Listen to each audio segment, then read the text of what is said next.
I am Jayant Kumar Sinha, retired Chief Manager, State Bank of India.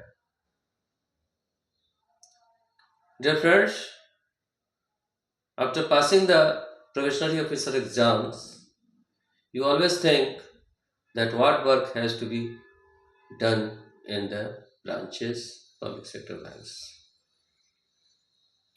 I would like to discuss with you an important topic, that is role of probationary officers in bank.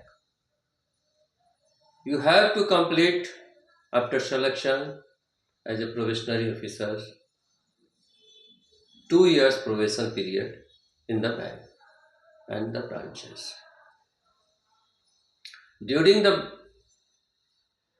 probation period, you are required to achieve more and more job knowledge.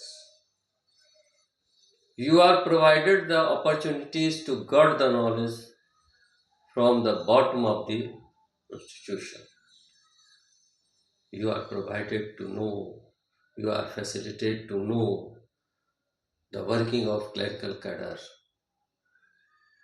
In this way, you become able to know the working of the branches, and you may be able to supervise the branches in a proper way. Then you are posted at a branch as a branch manager. So dear friends, during probation period, it is a time to achieve more and more knowledge, and this opportunity will provide you greater future for you. दोस्तों, जब आप probationary officer के रूप में bank में नियुक्त होते हैं तो आप सोचते हैं कि पता नहीं हमें बैंक में क्या क्या काम करना है। ये आपको जानकारी नहीं होती है, आप बहुत इच्छुक होते हैं इसके लिए कि क्या क्या करना है। तो दोस्तों, सबसे पहले तो आपका जब सिलेक्शन हो जाएगा तो आपको 2 साल का प्रोबेशन पीरियड बैंक में बिताना पड़ेगा। उसके बाद फिर आपका कंफर्मेशन होगा।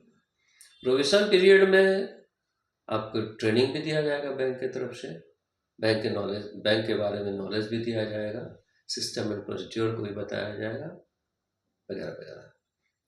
और प्रोबेशन पीरियड में आपको बैंक के बॉटम लेवल से, यानी कि क्लरिकल कैडर से भी आपको काम को सिखलाया जाएगा। और ये अपॉर्चुनिटी होता है, एक मौका होता है कि आप बैंकिंग नॉलेज को विशेष रूप से जान लें, क्योंकि वर्क तो मेन रूप से क्लरिकल कैडर के द्वारा ही होता है ना।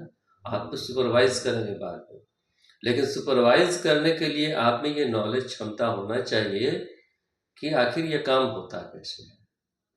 सपोज कोई काम अगर क्लरिकल स्टाफ को नहीं आता है तो आप जानते रहेंगे तो उसके बता सकते हैं, उसे डिक्टेट कर सकते हैं, उसे एडमिनिस्टर कर सकते हैं। इसलिए सबसे पहले तो आपको क्लरिकल कैडर का सारा काम जानना एकदम अनिवार्य है।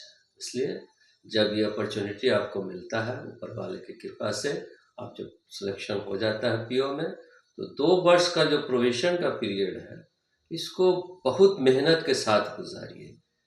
ज़्यादा से ज़्यादा जॉब नॉलेज हासिल कीजिए, बैंक के सिस्टम एंड प्रोसीड्योर को जानिए। ये सब चीज़ें अगर आप जानते हैं शुरू में, तो भविष्य आपका बहुत कंफर्टेबल हो जाएगा और आप बहुत आसानी से ब्रांच में सुपरविजन कर सकेंगे अपने क्लरिकल स्टाफ के ऊपर, अपने सुपरवाइजिंग ऑफिसर के ऊपर। सो इस बात की अनिवार्यता को समझते हुए मैंने आपसे इस बात को डिस्कस किया। आपकी मंगल भविष्य के लिए ढेर सारी शुभकामनाएं। धन्यवाद।